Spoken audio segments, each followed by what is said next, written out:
യുഎഇയിൽ നാളെ ഭാഗികമായി മേഘാവൃതമായ കാലാവസ്ഥ, തീരദേശങ്ങളിൽ നേരിയ മഴയ്ക്ക് സാധ്യത.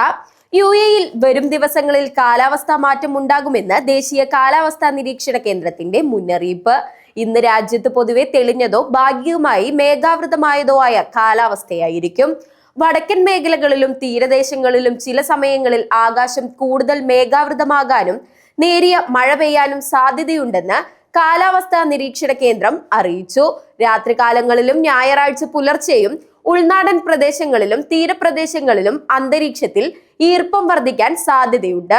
മണിക്കൂറിൽ 10 മുതൽ 20 കിലോമീറ്റർ വരെ വേഗത്തിൽ വീശുന്ന തെക്കുകിഴക്കൻ വടക്കുകിഴക്കൻ കാറ്റ് ചില സമയങ്ങളിൽ 35 കിലോമീറ്റർ വരെ വേഗം കൈവരിച്ചേക്കാം. അറബിക്കടലിലും ഒമാൻ കടലിലും തിരമാലകൾ പൊതുവെ ശാന്തമായിരിക്കുമെങ്കിലും ഇടയ്ക്ക് മിതമായ രീതിയിൽ ഉയരാൻ സാധ്യതയുണ്ട്. കടൽ യാത്രയ്ക്കും മറ്റും പോകുന്നവർ വേലിയേറ്റ ഇറക്ക സമയങ്ങളിൽ ശ്രദ്ധിക്കണമെന്നും അധികൃതർ നിർദ്ദേശിച്ചു.